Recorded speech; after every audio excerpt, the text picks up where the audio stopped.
In a small Berlin flat, Dieter Adler awakens to find himself transformed into a colossal moth, setting in motion a quiet struggle that will test his family's devotion. Berlin, 1957. Dawn sidled over the city's patched-up roofs, brushing soot-stained bricks with weary light. Inside a fourth-floor walk-up on Friedrichstrasse, Dieter Adler lay on his iron bedstead, listening to the trams clatter by like dull drumrolls. He'd planned to rise early, deliver catalogs, maybe treat himself to a cinnamon bun from Frau Lenz's stall.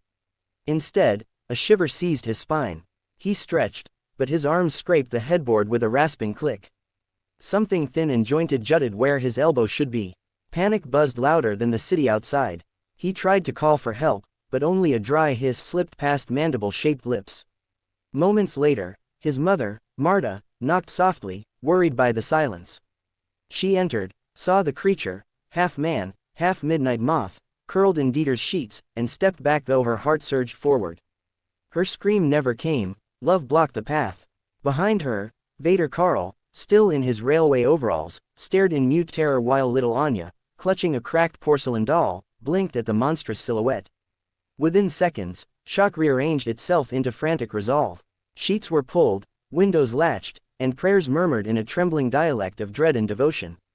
So began the Adlers' season of secrecy, when every ticking second asked how far a family would bend before it broke, and whether the fragile wings of compassion could bear the weight of the impossible.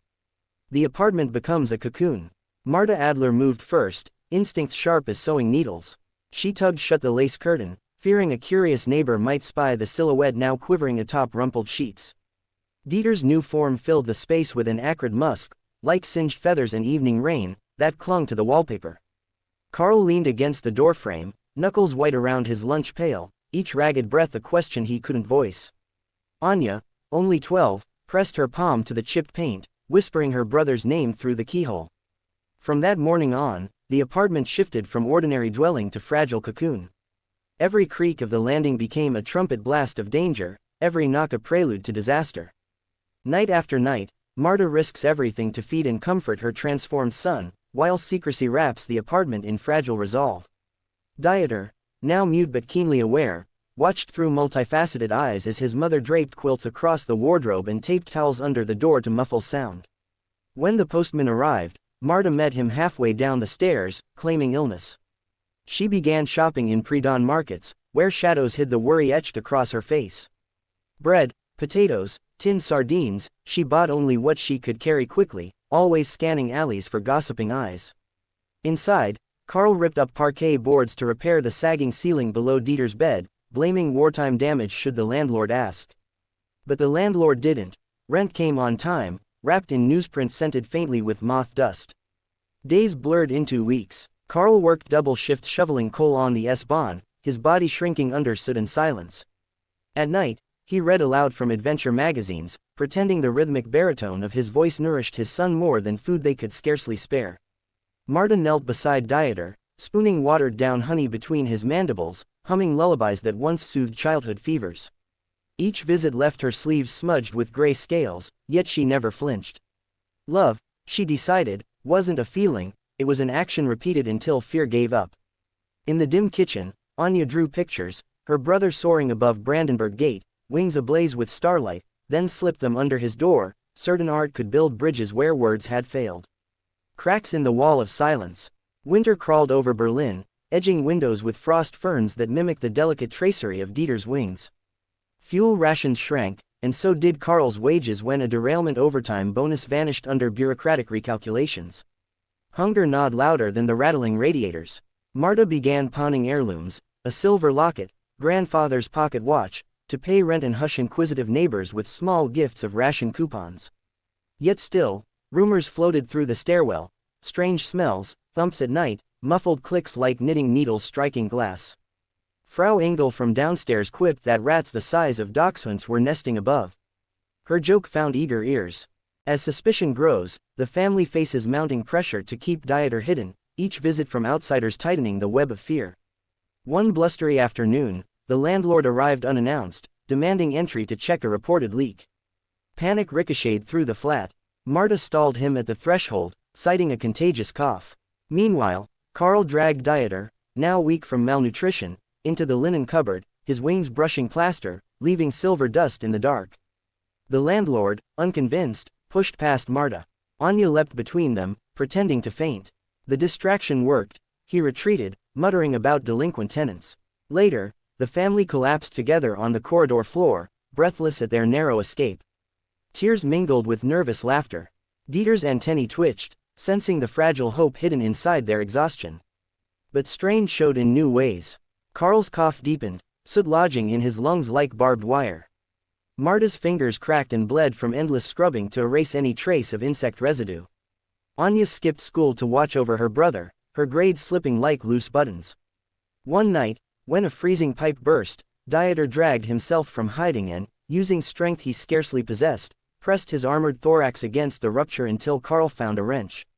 Water stopped, but their fear surged. For the first time, Marta considered the unthinkable. Perhaps liberation for Dieter meant release from their care. Yet when she voiced this in a whisper, Carl shook his head. Family doesn't leave family, he rasped. Not when the world already has. The discussion ended there, sealed with weary resolve. Flight at the break of spring. March arrived carrying the faint scent of thaw and a brittle promise of change. Dieter's body deteriorated, his carapace dulled, wings frayed like lace caught on thorns. One evening, a newspaper article reached Carl's hands, a traveling natural sciences exhibit seeking curiosities connected to post-war mutations. The accompanying payout could clear their debts. Carl considered it by lamplight, despair and temptation tangled in his gaze.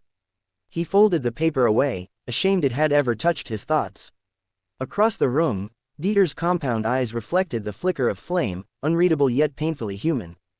Under a broken glass roof, Dieter rises at last, trading prison walls for open sky while his family faces the cost, and peace, of letting go. Anya, sensing the heaviness, proposed a secret midnight outing to the abandoned Tiergarten greenhouse. She'd read that moths revived under moonlit glass. Marta resisted, but Carl surprised them. Maybe the boy needs air, not hiding. That night, they wrapped Dieter in an old army cloak, guiding him down fire escape ladders into streets stained with rain. Tramlines hummed like restless violins. At the greenhouse, shards of fallen glass let moonbeams spill onto cracked tiles, coaxing saplings from war-scarred soil. Dieter stepped inside, antennae quivering. A hush settled, deep and reverent. With trembling effort, he unfurled his battered wings. Moonlight threaded through torn membranes, turning them into stained glass. Slowly, painfully, he lifted off the ground, hovering for a heartbeat that felt endless. Anya clapped a hand to her mouth, tears sparkling. Marta reached for Carl, nails digging into his sleeve. Then came distant shouts, night patrol guards drawn by movement. Floodlights swung like search party suns. Bullets wouldn't be far behind. Dieter wheeled toward his family, urging them with frantic wingbeats to flee. But they wouldn't abandon him. Carl hoisted Anya onto a toppled beam, Marta guided Dieter toward a shattered skylight. The guards burst in, boots crunching. In that final scramble, Dieter pushed Marta aside, catching the beam of a flashlight full in the thorax. He shrieked, a sound both insect and heartbreak, and darted upward through glass teeth, scattering shards like icy petals. Guards fired, but his silhouette vanished into darkness streaked violet with dawn. Carl shielded Marta, a bullet grazing his shoulder. Sirens chased them all the way home, yet their hearts beat not with fear but with fierce, inexplicable relief. Dieter was free. Weeks passed. No word of a giant moth haunting the skies reached the papers, only tales of distant forests where night blooms opened early, as if beckoning a silent guardian. The family's burdens eased, neighbors lost interest, bills found ways to be paid. Still, every dawn Marta opened the balcony window, laying a saucer of honey on the sill. Sometimes, in the blue before sunrise, a single scale, silver, luminous, appeared beside the dish. She'd press it to her lips, knowing love, once unchained, never truly leaves. It simply changes shape. Love isn't always gentle, sometimes it's a tightrope stretched over consequences no one asked for. The Adlers learned that lesson one frostbitten winter and carried it into every season after. Carl's shoulder healed into a pale scar, Marta found work mending concert costumes, Anya finished school, her notebooks full of winged shapes and midnight skylines. Each kept a scale hidden, a tiny, silent testament to the night they chose devotion over safety. And though Dieter never returned in human form, Spring evenings often brought a hush to their flat when a soft thud brushed the shutters and lamplight flickered as if beneath passing wings. In those moments, the family didn't mourn what was lost. They celebrated what had endured. The invisible filament binding them across distance and change, proof that love's truest metamorphosis isn't in the body, but the heart.